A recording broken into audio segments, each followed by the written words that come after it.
ye ɲininkali min kɛ ka worokiya kɛ i balimamusow ka ko o bɛ cogo di ko dɔw b'a fɔ n'i ye worokiya kɛ jinna bɛ min na ni jinna bɔra la ko a bɛ don e yɛrɛ la ko o bɛ cogo di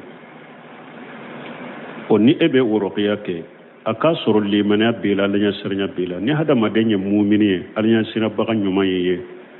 ani fana i yɛrɛ tanga ni tangalifɛn ni jikiru minnu fɔra setane tɛ dɔ i la bɛɛ bɛ se ka worokiya kɛ n'a limaniya bɛ min na alaɲɛsiranya bɛ min na i bɛ kuranna don i b'a duwawu don mɔgɔ yɛrɛ bɛ se ka worokiya k'i yɛrɛ ka e yɛrɛ bɛ se ka kɛ awa i balimamusow ka kuma mana n'i ka jumara minw don e yɛrɛ ka worokiya k'u ka yɛrɛ o de ka ɲi ka tɛmɛ wali cɛ ka k'u kan ni alaɲɛsira b'i la limaniya b'i la ala ko kuranna kɔnɔ innahu laysa sultanuhu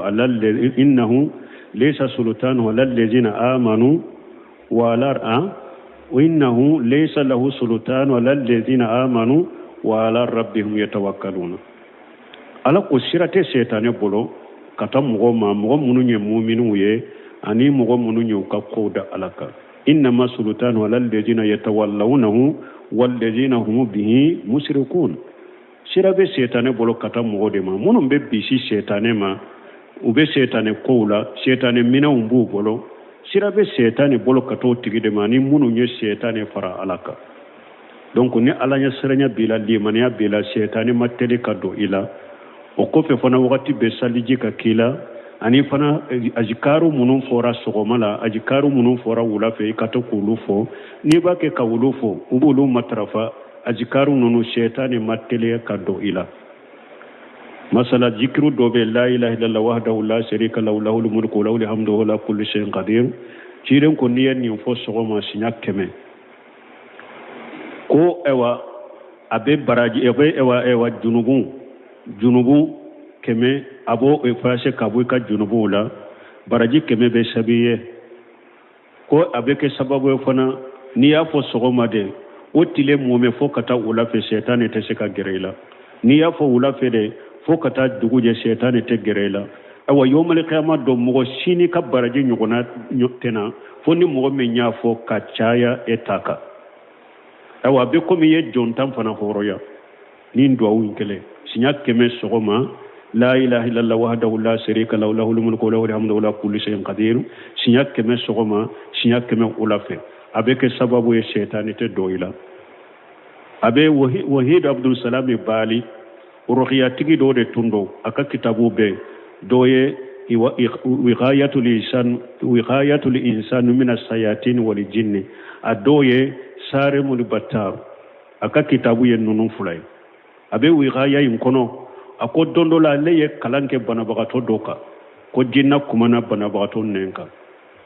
ko ale ko jinna ma bɔ banabagatɔ in na a ko jinna ko ni n bɔra la n bɛ dɔ i yɛrɛ la dɛ ko ale ko ɔhɔn bɔ banabagatɔ ɲɛ i ka don ne la ko jinna kasira ko ale ko mun na i bɛ kasi ko a ko bi tɔ in na setane tɛ se ka don e la ko ale ko jinna in ma i ye tiɲɛ fɔ an ka nabi ɲuman a ye duwawu dɔ fɔ an ye ko n'i y'a fɔ siɲɛ 100 sɔgɔma fo ka taa wula fɛ setane tɛ se ka don e la a tɛ se ka gɛrɛ i la n'i y'a fɔ wula fɛ fana fo ka taa dugu jɛ setane tɛ se ka gɛrɛ i la ayiwa ne y'o duwawu in fɔ bi siɲɛ 100 sɔgɔma ye ala ka hakiliman d'a ma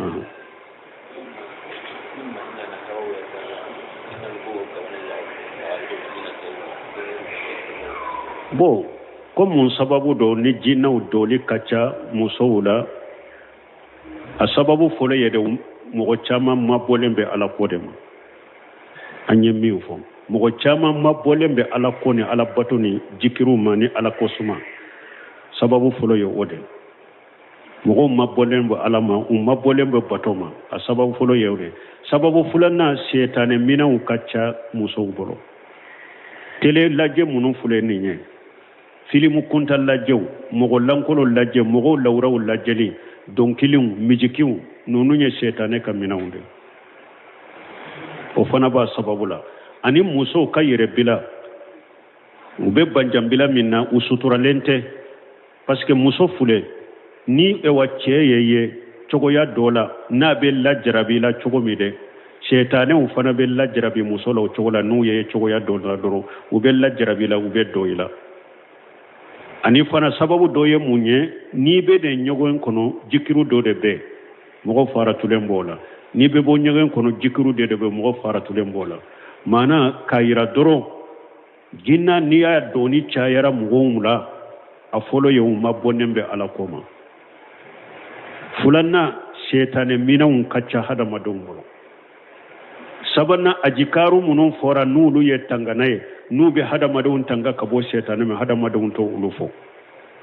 u sugolalen don ka bɔ ma sabanan musow yɛrɛ labilalen don cɛ fule n'ale bɛ taa ɲɛgɛn na a bɛ yɛrɛ sutura min kɛ muso caman t'o kɛ cɛ caman bɛ a ka kɔli dɔrɔki de bɛ dɔrɔki min ni a bɛ taa ɲɛgɛn la n'a ba dɔw b'a dama de musow dɔw u farilankolo bɛ sarabɛti de suru yɛrɛ la dɔrɔn ka ɲɛgɛn sira minɛ kun lankolo farikolo bɛ kɛnɛma ni hadamaden ye o cogo la cɛ n'a bɛ lajarabi la setanɛ fana o cogo kelen na n'a ye a bɛ lajarabi la a bɛ se ka don i la donc muso k'u yɛrɛ kɔlɔsi o de ma o de y'a to dɔ delila ka Seku Salifu Fawzani Fawzani ɲininka ko ne ni n cɛ kɛlɛ de b'an ka du kɔnɔ mais wagati b'an ka kɛlɛ ka ca an tɛ bɛn a ko setanɛ minɛn minnu b'aw bolo photo minnu maralen b'aw bolo n'i ma photo minnu maralen b'aw bolo a bɛ ani dɔnkili minnu n'a b'u lamɛn ani mijiki minnu n'a b'u lamɛn a ye wulu bɔ so kɔnɔ ni télé de b'a ka so kɔnɔ filimu kuntaw ni dɔnkili ni mijiki lamɛn télé la a k'o dabila i ni cɛ a ka so kɔnɔ a ka ɲɛsin jikiru ma ani kuranna kala ani ala ko suma ani a ka nafila sali caya a ka so kɔnɔ a ka ala kota minɛnw a k'olu bɔ yen photo minnu b'aw bolo a k'olu bɔ yen a ka sigi ka lajɛli kɛ ala b'a ka kow yɛlɛma ala ka hakiliman d'a ma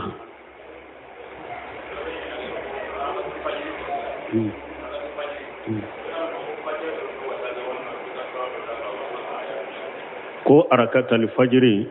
yala fatiha dɔrɔn bɛ wasa ou bien i bɛ sura daka ou bien i bɛ aya daka fatiha dɔrɔn tɛ wasa dɔnnikɛba minnu ye fatiha dɔrɔn ko o bɛ wasa arakatal fajiri la u taara an ba Aishatu ka hadisa dɔ de nɔfɛ ko an ba Aishatu ko ciden tun bɛ arakatal fajiri salli k'u nɔgɔya k'u surunya ko fo ale b'a fɔ est ce que a ye fatiha kala a ye sura da fatiha kan ou bien a ma sura da fatiha kan ko fo ale tun b'o miiri mɔgɔw bɛ jate minɛ nin de la ko i bɛ fatiha dɔrɔn de kalan o tɛ kuma sahalen ye a kɛra arakatal fajiri a kɛra farida ye o a kɛra nafila o ni mɔgɔ min ye fatiha kalan i danna o la i ma sura fara kan i ka salli ka kɛnɛ dɛ parce que fatiha de urukuni ye salli la sura min bɛ da fatiha kan ou bien aya min bɛ da fatiha kan sunna de don wajibi tɛ sunna de don a kɛra farida a kɛra nafila ye ni dara fatiha dɔrɔn na i ka salli bɛɛ la i ka salli ka kɛnɛ n'i ma sura da kan i ma aya da kan i ye sunna dɔ de to ye mais fɛn t'i ka salli la mais arakatal fajiri sunna dɔ fatiha ni sura ou bien i ka aya da kan salliw tɔ ni nafilaw tɔ la cogo min arakatal fajiri fana b'o cogo de la i bɛ fatiha kala de sura minnu bɛ da kan yɛrɛ ciden y'o dɔ fɔ qul ya ayyuhal kafirun a ko arakan fɔlɔ n'i ye fatiha kala i bɛ nin da kan arakan filanan n'i ye fatiha kala qul huwallahu ahad i b'o da kan hadisa dɔ la aya dɔ bɛ suratul baqara kɔnɔ n'i ye fatiha kala i b'o da kan arakan filanan aya dɔ bɛ suratul ali imran kɔnɔ i b'o da kan voilà sura bɛ da kan ou bien aya i b'a da fatiha kan a tɛ komi ko i bɛ da fatiha dɔrɔn ma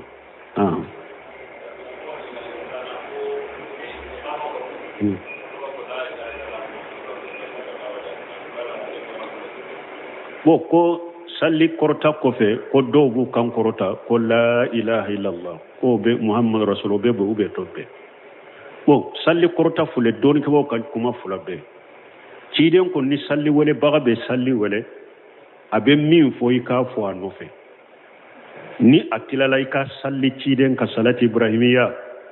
i ka duwawu fɔ allahumma rabba hajihi da'watin tamma wa salatun qa'ima آتي محمد الوسيلة والفضيلة وابسه مقام محمود الذي وارثه أكوي كان ندوفو نمو من ينكي يسالي ولا جابي أتلا لي سالي راتشيدن كان ندوفو كو يوم القيامة دولي بسومني دونكي بو دوني كما كو يالا سالي كورتا فنا بو تشولا با be bennen ko ni baka salli wole baga ibe allah mina kala dege me yala salli korta baga nabe salli korta fana bo chogola kuma fulan nanala kuma folo tigin lezina daima ka fatawa boka ko salli kortali ko ani salli ewa wele ko ubede kelenya ko ciden ko bayna kullu adanaini sala ko ciden ko salli wele be ko ordu be mo boro ka salli ko ni salli wele fula kanyi kunye munye ko salli wele ani salli korta ko ciden ye salli korta wele ko salli wele ko ola ko ibe min fo salli wele ya kala nofe ko o nyogona be fo salli korta baga nofe bo munu nyen fo ni salli korta baga be salli korta be kuma munu fo bo nyogona de fo na qad qamatu sala bo iba fo qad qamatu sala do ba ko koy ka fa qama Allah wa dama wa masaha don ke ba do tara salli korta baga iba Allah dege na ko la ilaha illallah muhammadur rasulullah ifana fu afu la ilaha illallah muhammadur rasulullah inen koro ite pernaide ida du koro wayde munun koy ka Allah dege na ye min fo ika nyugona fo don ke ba kuma fulanna wulo ko salli korta baga te la dege ite foy fo buno semenu bo o jamadela alaye min keneya ako salli korta baga foyi masabati cide mbolo koy ka fo salli korta baga fe no fe ko ola salli korta baga nabe salli korta bi date de ite foyi fo annafol donc wo fula bela min nyin kali nye salli korta baga na ko la ilaha illa allah muhammad rasulullah e fona ki kan korta la ilaha illa allah muhammad rasulullah we bidiya le sirita la dinala imma doni ke bago do ka kuma ina Allah dege na yemmin fo na nyugona fo ida jukro iti kamperenda nay ka fo a imma ini dade ikana fo ha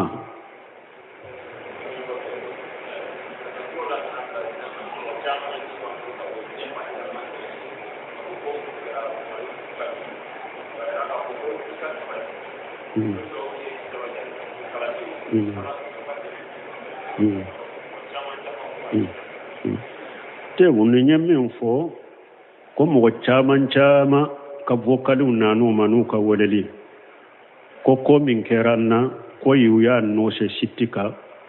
ku be do kanye ku be min nyinin fe nka sabati ku be membe no fe wakati be ala ta ko fe nka sabati na mu chinyado o vokalu nana nyirema ado yere ka vokali te se ka dafa bolo kasi bolo ube kasi muso bala chew bala ube kasi ambe mi nyini fe sabati de ala ta ko fe ambi ko fo saya o kanyike ni hada made ni e yere nyaabe ayaw ni hadisa wala chogom ni mo soro la mimbe encourager inna dhikra tanfa'u lil mu'minin hakili jigibe mu'minin nafade ahmad ibn hanbali ako do della kafo alaye kasola ubake ka hamadu bugo akan la jarabi min yasuru fi khalqil qur'an abe kasola bugo likela bugo bilala la uba busanke ka bugo do nana ma ko hamana bun hambala ko sabati de ake fule ka bugo chinya de ka ne fule kasola mbake ka bugo ala soso de ka nye dolo de mi uyendo kasola ibe bugo ne sabale mbi takoro ntakoro ne pake ka bugo ala soso de la e ba ke ka bugo chinya de ka isabati de ahamara ko kuma sima de ale kan nin kuma bo ko isabati de donc ambe ala delu be ka do kanye alhamdulillah amba do demen bana be demen ke fana depuis ci de on fana tilela ninde kero fengo fenyen na politiki bay ani fama baw uni ci de ma baraka nyon fengo kidem be tugu baga ye fantawnde tuma mi hira khali aya ba sufiyana nyinenka ko min bora wucela na ale ko ale nabi nyumay se tigi bawu ni fama ni e wanna fulu tigi bawu ni nyema de be tuga ko be fantawnde be tuga ko a ko fantawnde be tuga ko ka chaya de yo ko nabi nyumo ka tugu baga yode nabi nyuma do de nabi nyumo ka tugu baga yo wulude fantaw nuhu kam goye mun foye anuminu laka watabaka al arjaluna ko nuhu fama ni nafolo tugu ye mun fo nuhu ko yala an ka tugu eko mo ma tugu ko ni mani ute ncinya qur'ana sunna la famu salafu salin mo be ciden ka dawa cugo ka eki ka jama kolosi na folo miriyali tigi ko asigilem fule illa marahim rabbi akelen kele umbede ko mi usmana nunun tumbe ciden tilala cugo me min be man na folo tigi min bannen be cinyama na folo fama min bannen be cinyama na te cinya tigi fa ta fe ka yenyana o de kacha otan de courage alhamdulillah wiye min fo anyere bode kene ka fana o ka mo munun be jamana en kono nin cinya kaduye mo munun be jamana kofe ala ta kofe o demembe katani ndina ciyama fana ko in kele ni sisanche bi don nana an kan misiri mi ewa groupe min tumbe groupe ma ama har korode batiri defo de yansoro anana ni groupe belebele ba kura bi awa komma ko sabati de misiri hakilina chaman bambolo kana misirina anti labila fo katansa anti labila ne ye siti de kiriye i ka dersu in kama ni hari ni ka dersu kera na taradira matu tiguma be message re ci mundo abila kana akon na fam min bala ni akadi mogo ye chogo min wulude bado sabati de ambe min fuye sabati de fo katasa ya la ta ko fambi ko bi doye ngole akasito ako min kera nyame men ni donna dinga kono ka fo abora amba lame kana décourager de isabati de do dinga kono ka fo na bora achirama amba lame akasira anka kota la buro banimba nin dina la ba deme koy nin tian dusu kunyira yira nin tawu sira nin tawu njoro nin ta to ko ka dala ka umbe yelema ambe ko koni ke bil hikma wal mawjatil hasana ko mi sarafu yake chokomi me ko se tigi de bena tika nendo nena ko ne ki ka kuma ufo ni ya ne gena misiro ko wero to odronde do nko wiye ko mara saude ye ne te kuma na kan nenye ne be kuma de mimbe qur'ana kono alquran wa sunna ala fahmu salafu salih na tigi dara se tigi binya lame na ma dia se tigi minge nti sagofo uye wa doni ke ba be yelemo chokodela ni be na kutuba kala ulu de be ka kuma do da na kutuba kala ka kuma ninka ni be na wajuli ke ulu ko wori tigu ate fuido dinara pour atado dinala ale de be kuma do edda ko nan ninfo ni be soma munna ante soma fo katansa ni be sira minne nya fuye fana de ko ni be minfo mbe sira minne ayata yira doni ke bawo ka segeso aye min fate qur'ana kuna te sunna kono salafu suma fo anye mbe sira ninye mbe sira nin ko ni koro aye min fate qur'ana kono ate sunna kono salafu ma delika nin fo anye mbe sira ninye wallahi ninyo do fana mba nyini ala fa kin sage ka boka tiliyala me ni wotewa ko ibi ka dementi genela ube ebi ka ewa negge ka boy ka misirila ibe nge ka bo misirila me jiya to itaya hari misiri nyere yaki yere de taya alanya saranya baliya itateo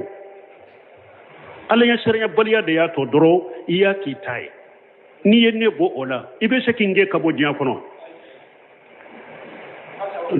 donc amma ko be jama be ka dawla ala ta ko fe amma ko bu ka demela ambe ka fara nyogon kan kan ni sunna deme ka qur'ana deme ne ka demelite de alquran wa sunna ala famu sarafu salih na be jiya yoro yara yo de deme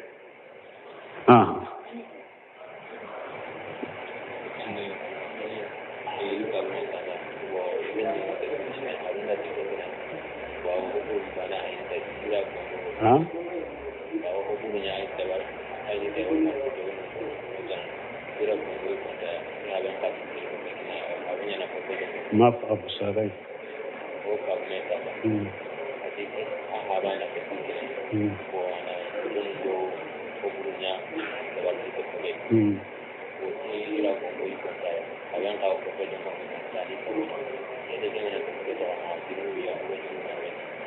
bon ni nyen kalim minke ko ale kam muso ko afaye telefonisa muso faye telefonisa ka di ale kam muso ma ko muso be filimu kunta inu ko jugu de lajɛ telefoni kɔnɔ ko fa fana de be profe songo dama ka profe ta ko min kada ye aka kɛ ko yala ale be junubu sɔrɔ wa i be junubu sɔrɔ kɛ an be a fɔ fa ye fɔlɔ n'a y'a sɔrɔ tiɲɛ don fa muso in fa sira ala ɲɛ ni denmuso furula cɛ ma cɛ ka hakɛ b'a kan ka tɛmɛ e kan sɛbsira buntɛmɛ ye nin fɔ ka delila caman fɔ a la kuranna ni sunna la ni muso kɔni furula cɛ ma a ka cɛ ka hakɛ b'a kan ka tɛmɛ e fa kan a ka cɛ ka hakɛ bɛ e fa ka hakɛ ɲɛ ciden ko ni ɲamariya tun dira ale ma a ka mɔgɔ ɲama ale ka mɔgɔ ɲamara i ka sujudu bi mɔgɔ ye ko ale tun bɛ muso ɲamara ka sujudu b'a cɛ de cɛ ka hakɛ min b'a kan sɛbsira buntɛmɛ ko ni hadisa y'a yira cɛ ka hakɛ ka bɔ a muso ka tɛmɛ fa kan ciden m'a fɔ ko a tun b'a ɲamara ka sujudu b'a fa ye o awa fa i sira ala ɲɛ bɔ i ka denmuso na a cɛ bɔ u cɛ i bɛ min kɛ fɔlɔ i denmuso i bɛ porofɛsɔngɔ min d'a ma fɔlɔ n'a bɛ ala sɔsɔ de lajɛ n'a ye i k'a dɔn yɔrɔmalikama dɔn i fɔle ka wari min d'a ma n'a b'a dɔn porofɛ la ka jurumu lajɛ n'a ye kiyama la b'i ɲininka o la fɔlɔ i ye nafolo min d'a ma n'a b'a kɛ haramu lajɛ n'a ye kiyama o ɲininkali b'i ɲɛ lahara fɔlɔ i ka jaabu labɛn o ɲɛ filanan i denmuso b'a kɛ k'ala sɔsɔ lajɛ telefoni in kɔnɔ a bɛ junubu sɔrɔ o ɲɔgɔnna bɛ da i kan e fa parce que e de y'a bila la i sira ala ɲɛ ka ni kun dɔ ninnu kɔrɔ dɛ bɔ i denmuso ni a cɛ awa muso fana i fana ka sira ala ɲɛ dɛ la taata li makhluqin fi ma shati li khaliqi ni e fa ye hari telefoni sa ka di ma ka forfait di ma ko min ka di i ka lajɛ i sira ala ɲɛ dɛ i ka dɔn i bɛ min lajɛ ciden ko la taata li makhluqin fi ma shati li khaliqi ko mɔgɔ tɛ danfɛn bato danmasa kutali la dɛ ko fa de yin bila la mɔgɔ tɛ danfɛn bato danmasa kutali la dɛ kan'i fa tugu i fa ko k'i fa bato ngalon kan junubu kan yaada kan ala sɔsɔ kan dɛ i b'a kɛ ka kunko de lasi fa ma i t'o de dɔn parce que i bɛ junubu kan ɲɔgɔnna bɛ da i fa kan i b'a kɛ ka kunko lasi fa ma e muso fana ka sira ala ɲɛ i k'i ka cɛ hakɛ kɔlɔsi i cɛ i ɲamara ni min ye o de kɛ a y'i fatanya ka bɛ na o de to ye i sira ala ɲɛ ayiwa cɛ ɲininkali b'i kan kullukum ra'i wa kullukum mas'ulun an ra'iyatihi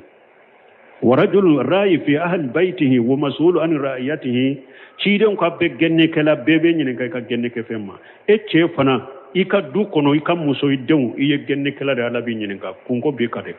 i b'i ka muso balala cogo min a balala fa de y'a d'a ma mais a b'e de ka mara la o fɔ a ye i fa de y'a d'i ma a ye porofɛsɔngɔ d'i ma mais i bɛ ne de ka mara la tɛ lajɛ a balala kana ala sɔsɔ ni ala kuta lajɛ telefoni la i ka so kɔnɔ n'i faratula o la i m'i ka seko kɛ o la ayiwa yɔrɔmalikama dɔ ɲininkali b'i kan bon ni e kɔni ye seko bɛɛ kɛ i dɛsɛra a la pewu ayiwa fattaqullaha mastata'tum mais i ka seko bɛɛ kɛ dɛ ka se i dan ma ala de b'i dan dɔn i seko bɛɛ ka kɛ i ka se i dan ma donc n'i y'a bila n'i y'a to yen ko parce que fa de y'a d'a ma e m'a d'a ma fa de bɛ porofɛsɔngɔ d'a ma e tɛ porofɛsɔngɔ d'a ma ayi o t'i bɔ dɛ n'a b'a kɛ i ka so kɔnɔ a b'i ka mara la junubu b'i la fo i ka bala la de subhanakallahumma rabbana bihamdika ashhadu an la ilaha illa anta astaghfiruka wa atubu ilayk n ye ɲininkali min kɛ ka wɔrɔkɛya kɛ i balimamusow ka ko o bɛ cogo di ko dɔw b'a fɔ n'i ye wɔrɔkɛya kɛ jinna bɛ min na ni jinna bɔra la ko a bɛ don e yɛrɛ la k'o bɛ cogo di o ni e bɛ wɔrɔkɛya kɛ a k'a sɔrɔ limaniya b'i la alaɲɛsiranya b'i la ni hadamaden ye mumini ye alaɲɛsirabaga ɲuman ye ani fana i yɛrɛ tanga ni tangalifɛn ni jikiru minnu fɔra setani tɛ dɔ i la bɛɛ bɛ se ka wɔrɔkɛya kɛ n'a limaniya bɛ min na alaɲɛsiranya bɛ min na i bɛ kuranna dɔn i b'a duwawu dɔn mɔgɔ yɛrɛ bɛ se ka wɔrɔkɛya k'i yɛrɛ ka e yɛrɛ bɛ se ka kɛ ayiwa i balimamusow ka kuma mana n'i ka jumara minw dɔn e yɛrɛ ka wɔrɔkɛya k'u kan yɛrɛ o de ka ɲi ka tɛmɛ wali cɛ ka k'u kan donc ni alaɲɛsira b'i la limaniya b'i la ala ko kuranna kɔnɔ innahu laysa sultanuhu ala allazina amanu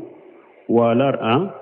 وإنه ليس له سلطان على الذين آمنوا wa ala rabbihim yatawakkaluna